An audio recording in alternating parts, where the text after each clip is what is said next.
നമസ്കാരമുണ്ട്. അപ്പോൾ Alin Jose Pereira artist Abhilasha ടയോ ഉണ്ട്. അപ്പോൾ ഞാൻ സോഷ്യൽ മീഡിയ വൈറൽ വിവാദ താരമാണ്. അപ്പോൾ ഞാൻ നിങ്ങളുടെ മുമ്പിൽ എത്തിയിരിക്കുകയാണ്. ഇന്ന് നമ്മള് ഗുരുവായൂർ സിനിമ ഉണ്ടല്ലേ, പിന്നെ കണ്ടു. അപ്പൊ ഞാനൊന്നും ചെറുതായിട്ട് പറയാം പടത്തെ പറ്റി. കോമഡി ഉണ്ട്, മാസ് ഉണ്ട്, ഫീൽ ഗുഡ് ഉണ്ട്, എന്റർടൈൻമെന്റിംഗ് ഉണ്ട്, ചിൽ വൈബ് ഉണ്ട്. യൂത്തിന് കാണാൻ പറ്റുന്ന സിനിമയാണ്. തനി നാടൻ കഥാപാത്രമായിട്ടാണ് നമ്മുടെ പൃഥ്വിരാജ് സുകുമാരൻ എത്തിയിരിക്കുന്നത്. സുപ്രിയ മേനോൻ ചേച്ചിയാണ് സിനിമ പ്രൊഡ്യൂസ് ചെയ്തിരിക്കുന്നത്. ബിപിൻ ദാസിന്റെ മികച്ച ഡയറക്ഷനും ഈ സിനിമയ്ക്ക് വർക്കൗട്ടായി പോയിട്ടുണ്ട്. ഒരു ഗുരുവായൂർ നടക്കുന്ന ഒരു കല്യാണത്തോടനുബന്ധിച്ച് നടക്കുന്ന സംഭവ വികാസമാണ് സിനിമ സൂചിപ്പിക്കുന്നത്. ഒരു പക്ക മാസ് ഫീൽ ഗുഡ് എന്റർടൈൻമെന്റിംഗ് ആണ്. ഒരു ഫാമിലി ത്രില്ലർ എന്ന് തന്നെ പറയാം. പക്വത നിറഞ്ഞ പക്വത ഇല്ലാത്ത രണ്ട് കുടുംബം തമ്മിലുള്ള വഴക്കും പ്രശ്നങ്ങളും എല്ലാം കാണിക്കുന്നുണ്ടെങ്കിലും ഒരു ഫീൽ ഗുഡ് സിനിമ തന്നെയാണ്. ലാഗൊന്നും അനുഭവപ്പെടുന്നില്ല. എൻജോയ്മെന്റ് ആണ്, എന്റർടൈൻമെന്റ് ആണ്.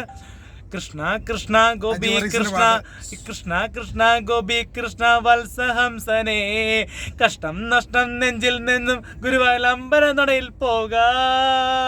അപ്പോ അനസരാജൻ ചേച്ചിയും നിഖില വിമൽ ചേച്ചിയും ഗംഭീരമായിട്ട് അഭിനയിച്ചിട്ടുണ്ട്, ആറാടിയിട്ടുണ്ട്.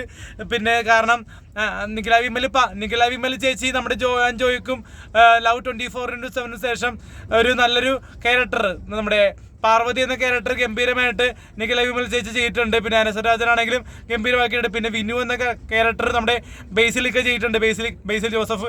അപ്പോൾ ബേസിൽ ജോസഫിന്റെ അഭിനയമുണ്ട്. കാരണം ഫാലിമി എന്ന സിനിമയ്ക്കും ജെ ഹേക്ക് ശേഷം മികച്ചൊരു എന്റർടൈൻമെന്റ് സിനിമയാണ്. അപ്പോൾ നമുക്ക് അഭിലാഷാട്ടയും പറയും. നല്ലൊരു മൂവി കാണാൻ പറ്റി. കാരണം എന്ന് വെച്ച് കഴിഞ്ഞാൽ ഗുരുവായൂർ അമ്പല നടയിൽ നല്ല മികച്ചൊരു ഹിറ്റിലേക്ക് പോകണം. നല്ല കോമഡി ഉണ്ട്, പിന്നെ നല്ല വർക്കൗട്ട് ചെയ്ത് അഭിനയിച്ചിട്ടുണ്ട് പൃഥ്വിരാജ് ആടുജീവിതത്തിന് ശേഷം. പിന്നെ പാട്ടൊക്കെ ഗംഭീരമാണ്, ഗംഭീര പാട്ടുകളാണ്. നമ്മുടെ ഹിറ്റായി കൃഷ്ണ പാട്ട് പാടിയിരിക്കുന്നത് രാജു വർഗീസ്, ബമ്പർ ഹിറ്റായി. 2 മില്യൺ 3 മില്യൺ സിനിമയാണ്. ജയ്ക്ക് ശേഷം കാണേണ്ട ഒരു മൂവിയാണ്. ആ സംവിധായകൻ നല്ലൊരു. പിന്നെ എന്തൊക്കെ പറഞ്ഞു, ആരൊക്കെ ഇറക്കി വിട്ടാലും ഏത് സിനിമാക്കാർക്ക് തന്നെ ഇഷ്ടമായിട്ടാണെങ്കിലും നമ്മുടെ സീക്രട്ട് ഏജന്റിന്റെ പോലെ കാതിരുന്നാണെങ്കിൽ ഞാൻ റിവ്യൂ പറഞ്ഞിരിക്കും. Thank you. അപ്പൊ നമുക്ക് നിഷ മേഡത്തിനോട് ചോദിക്കാം. ഏതായാലും ഞങ്ങൾ എല്ലാവരോടും പോയി ലുലുമാളി വന്ന സിനിമയൊക്കെ കണ്ടു. അടിപൊളിയായിരുന്നു. ചേച്ചി പൃഥ്വിരാജ് സുകുമാരന്റെ അഭിനയം എങ്ങനെയുണ്ട്? നല്ലായിരുന്നു, അടിപൊളിയായിരുന്നു. മറ്റേ ആനന്ദേട്ടന്റെ കഥാപാത്രം എങ്ങനെയുണ്ട്? നന്നായിട്ട് ചെയ്തിട്ടുണ്ട്.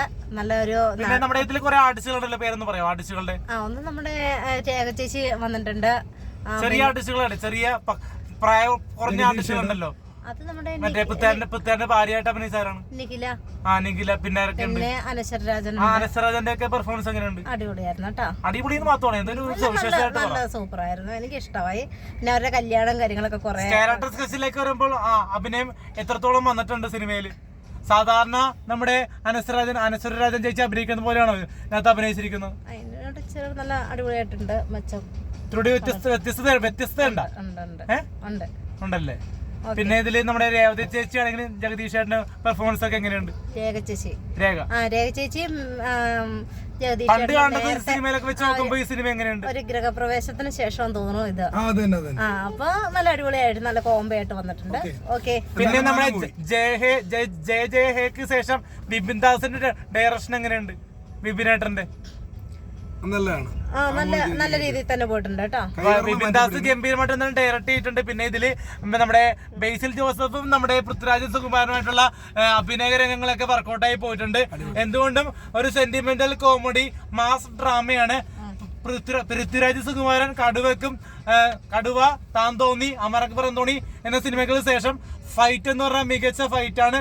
പൃഥ്വിരാജ് സുകുമാരന്റെ രാജുവേട്ടന്റെ ഗംഭീര ഫൈറ്റ് എന്ന് പറഞ്ഞാൽ തീ പാറുന്ന ഉജ്ജ്വലമായിട്ടുള്ള പൃഥ്വിരാജിന്റെ ഫൈറ്റ് ആണ്.